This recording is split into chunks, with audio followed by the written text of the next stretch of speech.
We begin the second parak of Moed Katan here on Daf Yud Aleph Amud Beis. Misha Hafach Zesav. So after they start the process of pressing olives, there are two stages in the process, and we try to get the oil out of the olives. We put it in a vat, and it begins slowly to soften.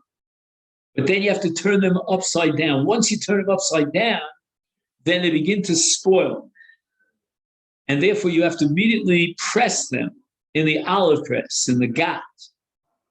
So that's what the Mishnah says, that we're going to allow you to press the olives immediately after you turned over the olives, because that's when they begin to spoil.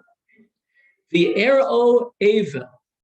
Now the Mishnah turns to a different topic, and that is Avelus, Rahman al-Islam.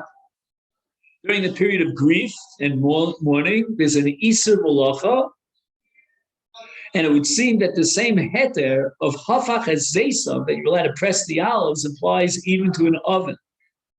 Or ones, what happens if a person was prevented from doing the pressing because of an ones? Something happened, and even though right before the Yontif, he had turned over the olives, we're going to allow him to press the olives because he was an onus. It was circumstances beyond his control. He wasn't able to fit in the pressing of the olives before Yontif.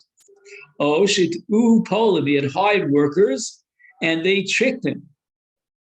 And they didn't do what they had to do. They were meant to press the olives before Yontif, and then he failed to do so. The Mishnah says, Toen Korah Rishona. Now, we have a beam, right, that they use to press the olives, and you can only press the olives in all the above cases that we had at the beginning of the Mishnah one time, the first time. That's called Korah Rishon. He needs another Korah. That he can do after Yontif. It's not absolutely critical, says Rabbi Yehuda, that we allow you to finish the process of pressing the olives on Chol HaMoed. You can begin to implement that process by Korah Rishona, because that's going to really prevent spoilage. But once you prevent spoilage, that's all we're going to allow you to do. We're not going to allow you to do Korah Shniya. However, Rabbi Yossi Omer, Solev v'gomer v'gof hidarka. He's going to allow you not only to press the olives and remove the oil, but also to, once you've received the oil in a vat, he's going to allow you to seal the vat, and you can do it in the normal way.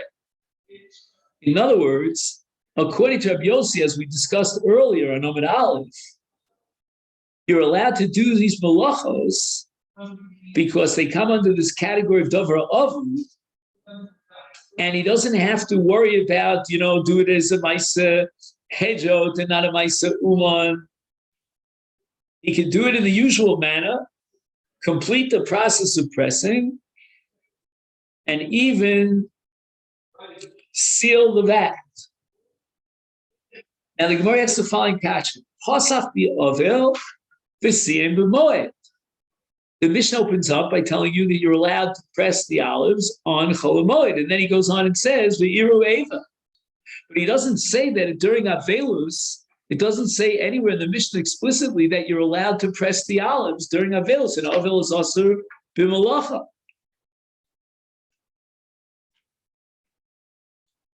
And the Gemara offers two answers. Number one, Amar Rav Shisha B'rei Rav Idi. The reason why the Mishnah didn't spell out that you're allowed to press the olives during Avelus is because the Mishnah wanted to imply that during Avelus, which is more chomer than Chol HaMoed, you are not allowed to press the olives.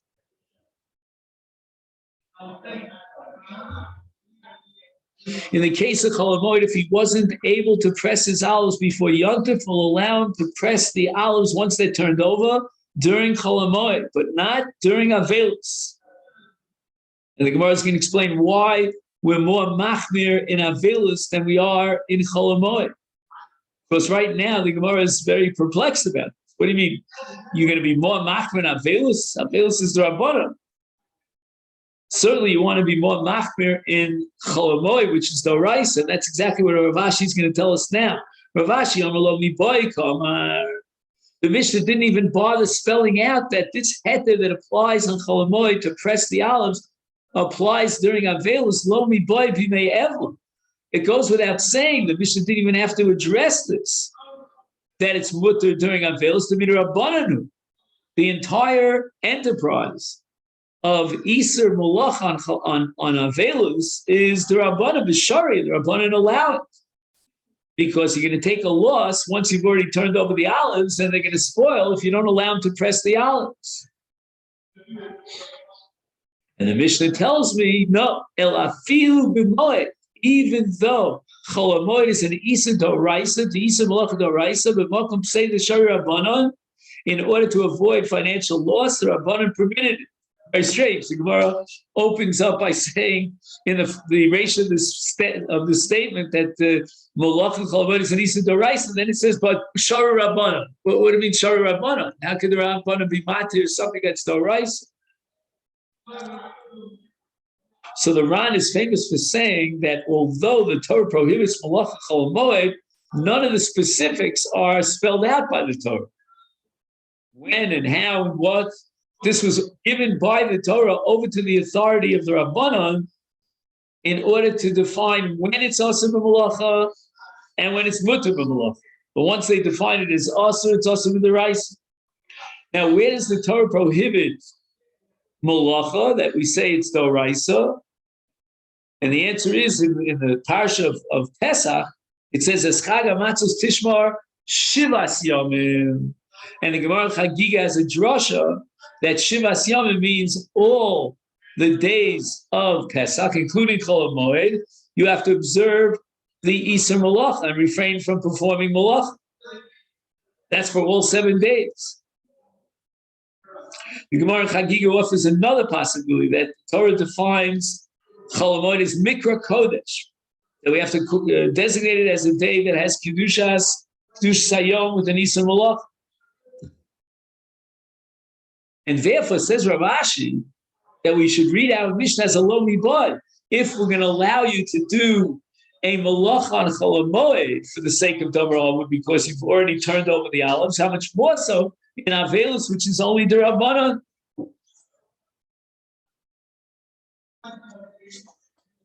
Tanya Kavose, the Rabbi Shisha, Braid, Rav Idi. Then on Avel, we're going to be machmir. Elu dvarim ha'osim li Avel b'mei evlo. What are we allowed in the case of Avelus? Zeisav hafuchim tanim. That means if you have olives and you turned it over and therefore they're about to spoil, you're allowed to load them onto the beam or have the beam go into them. And this is called Te'ina Rishona, in order to begin the process of pressing them, the Chado Leguf. And there's something called Hagofas Hakli. Hagofa means to seal it down. They used to put plaster around the top of the lid of a kad, a barrel. And you're allowed to do this during Avelus. Upishtarno lahalos mina mishra. Mishra is where they used to soak the garments as the first station in the process of laundering the garments. And he has a kli pishtan, and he's allowed lahalos mina mishra. Mishra again is that pool. It's samro lahalos minayora. And they used to dye the wool by soaking it in a vat with dye in it. And all this can be done during Avelus. But it sounds like the Avel himself is not necessarily involved actively, but we do it on his behalf.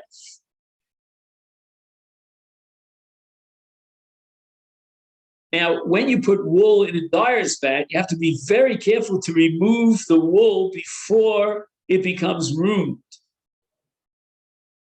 That's got to be done very, very careful. Umarbitim sadeu mishetagia onas hamayim shalom. And what does this mean? You're allowed, he says that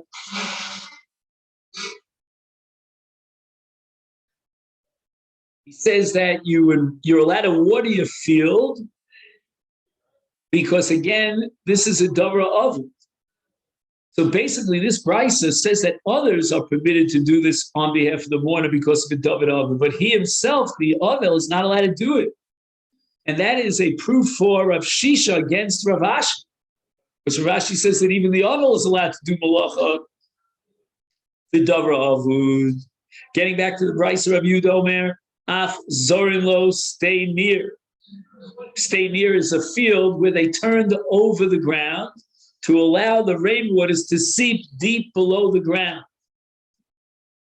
And now it's time to put the seeds in the ground later on in the season, and we're allowed to put the seeds into the field, into the ground, on behalf of the oven. V'sado medes lepishna. And there's a special heter in the case of a field that's growing flax. If you don't immediately seed the field, then you won't be able to use it for the entire season. Right? Flax has to be planted in the proper time. It's time sensitive, it's urgent. And we're going to allow others to plant for him on his behalf a sadeh homedes lepishtan, so that he shouldn't suffer the loss of losing an entire season. And this is Rabbi Yehuda's kula. Amru the Chachamim said to Rabbi Yehuda, no, this is not a substantial loss. We're not going to allow performing malacha on behalf of an avel during his afelus just because of this very limited loss. Im lo tizra b'bachir tizra b'afen. There are different times in the season. There's an earlier part of the season and there's the later part of the season. And therefore, even if you don't plant or plow his field in order to put these seeds inside in the early part of the season, not catastrophic. We can wait till the later part of the season. And if he can't, he can't sow flax because it's going to get ruined, then let him find a different kind of a seed. There are ways of doing damage control and limiting the loss, making it a minimal loss. Yehuda holds it doesn't matter. Even if this is a minimal loss, then we're allowed to have someone do labor on behalf of an other.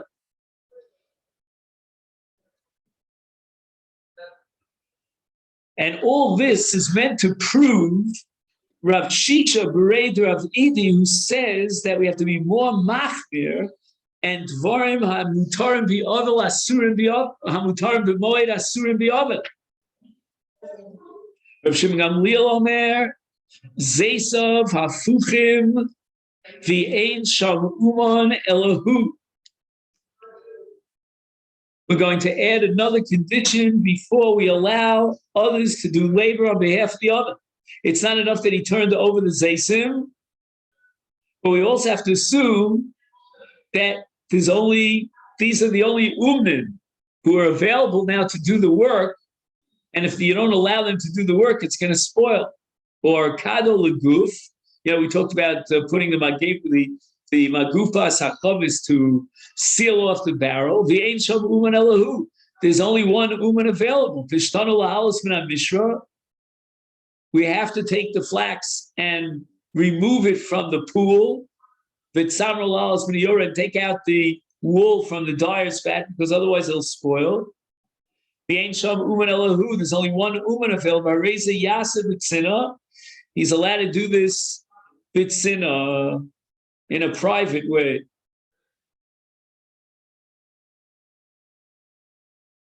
One second. So now I want to quote to you a very interesting Rashi. When it says here Elahu, and it repeats itself over and over again, the word who is not referring to someone other than the mourner, but rather the Ovel himself.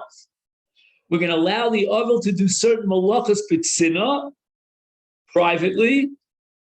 If there's no one else who could do that malacha, he's the only one available. And if he doesn't do that malacha himself, then he's going to suffer a financial loss. So that here we have a kula from Shimon Gamliel that even the Ovel himself can get involved in the labor. Yes, sir, again, and furthermore, Rav Shimon ben Gamliel, im haya uman l'rabim, if he serves, this Ovel serves on behalf of the rabbin, the public, he's a barber, or he's the attendant in the bathhouse. In those days, bathhouse was a big deal. So he's serving the rabbin, he's serving the public.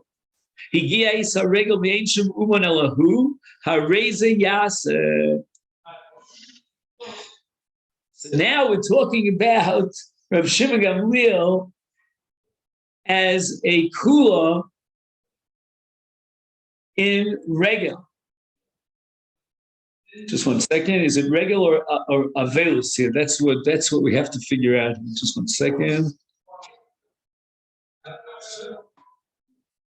Do you have it there in any of your Gemaras, whether we're talking about Hareza Yasa? It says Esa Regel. That's why I thought it was the Regel. What?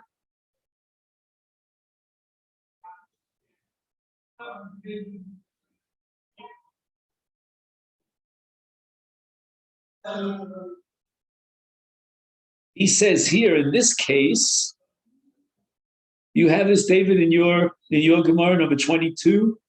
He says in note number 22, he says, in this case, the prohibition against a mourner working is waived because of the public's urgent need for his services. Shouldn't lose your income. Whoa. How do you see that in the Gemara? That's what I don't know. Okay. It's a pellet to me because the language here, the Brisa, is Igia Eis HaRegel. If we're talking about Avelus, I don't know why the word regel here is being used. I know we're pressed for time here, but. Festival season arrives. There's no work except for this fellow. Do the work. Oh, so it says festival, correct? Yeah. So why is he saying here it's a din in Avelus? That's just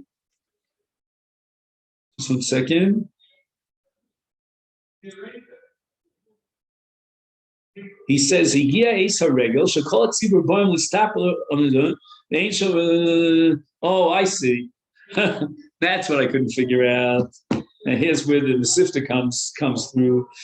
Higia Eis HaRegel means shekol hatzibur boim l'staper v'lirchotz b'merchatz l'kvod haregel.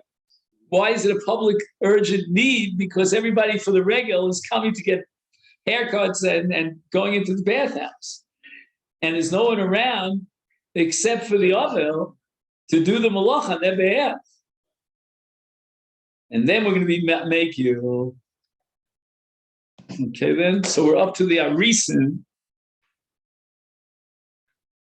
Okay, so we'll have to take a break now, and we'll pick up the Arisim a little bit later on.